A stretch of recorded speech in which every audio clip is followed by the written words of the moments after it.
Hello friends, इस video में आपको कराने वाली हूँ क्लास 11 के अंतर्गत बायोलॉजी का पेपर सोल्यूशन। ये वार्षिक परीक्षा 2025 लेटेस्ट है।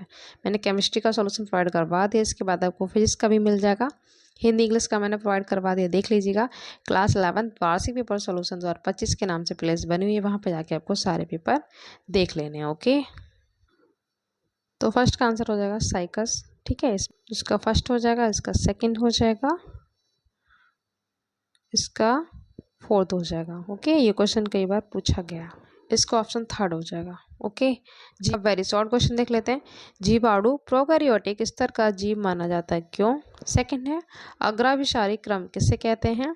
कोशिका की प्रोटीन फैक्ट्री किसे कहा जाता है? तो राइबोसोम को कहा जाता है। ये आंसर आप यहीं पे लिख लो, राइबोसोम। ओके, स्तनधारियों में दुग्ध शर्करा किस रूप में उपस्थित होती है? तो आप लिख देंगे लैक्टोज। लैक्टोज के रूप में उपस्थित होती है। नेक्स्ट है, रूबिस्को से आप क्या समझते हैं? आवश्यकता क्यों पड़ती है, ये आपको बताना है। और स्पंजों के आर्थिक महत्व को आपको शॉर्ट में बताना है, क्योंकि ये सारे वेरी शॉर्ट हैं। ओके, तो फर्स्ट जो क्वेश्चन था, जीवाणु को प्रोकैरियोटिक स्तर का जीव क्यों माना जाता है? तो ये आप रीजन लिख देंगे। ओके, सेकेंड ये डेफिनेशन आप लिख देंगे यहाँ तक। ओके, उसके बाद आप रूबिस्को के बारे में लिख देंगे। ठीक है, वर्गीकरण की आवश्यकता हमें क्यों पड़ी? तो आप ये रीजन लिख देंगे। ओके, शॉर्ट में है तो आप इतना लिख दीजिएगा, सफिशियंट। ये स्पंजों का आर्थिक महत्व तो आप लिख देंगे शॉर्ट में। ओके, तो ये हो गया, ये हो गया। इसमें हो जाएगा राइबोसोम, इसमें लैक्टोज, ये आपको मैंने करवा ही दिया। तथा आर्य संवहन पूल में अंतर देना है। विभाजन जनन कोशिकाओं में ही क्यों होता है? इसका रीजन देना है। श्वसन गुणांक पर टिप्पणी लिखनी है, 2 मार्क्स में है। ओके, 3 मार्क्स में विषाणु की संरचना आपको बतानी, डायग्राम बना लीजिएगा, बुक में इजली मिल जाएगा। पुष्पीय पादपों की जड़ों की क्या विशेषताएं होती हैं? मेढक में श्वसन की विधियां बतानी है आपको, इजली आपको बुक में मिल जाएगा। ये वाला आप इजली कर लेंगे। ठीक है, ये पहले भी सेम टू सेम आया है, फिर डायग्राम आपको बुक में इजली मिल जाएगा। ये क्वेश्चन इंपॉर्टेंट है। क्रोमेटोप्लास्ट और क्रोमेटोफोर में अंतर देना है। पेरोक्सिसोम पर आपको शॉर्ट में टिप्पणी लिखनी है, संगठन का वर्णन करना है, और इधर आपको शॉर्ट नोट लिखना है क्रॉसिंग ओवर और केज में पर।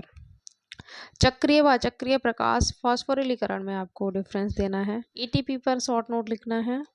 कीटों में श्वसन क्रिया विधि कैसे होती है, और इधर एवीएन और एबीबी का हृदय के कार्य में क्या महत्व है, ये आपको बताना है। ठीक है, इतने क्वेश्चन देख लेते हैं, उसके बाद लॉन्ग क्वेश्चन लेंगे दोनों में। ठीक है, 2 मार्क्स में इतना सफिशियंट है। उत्तरी विभाजन केवल जनन कोशिकाओं में ही क्यों होता है, ये आप इसका रीजन लिखेंगे। ये श्वसन गुणांक के बारे में आप शॉर्ट नोट लिखेंगे। ठीक है, 2 मार्क्स में पूछा। आंसर नंबर 4 का है विषाणु की संरचना, आपको डायग्राम बुक से बना लेना है। ये 3 मार्क्स के क्वेश्चन अभी स्टार्ट हो गए हैं।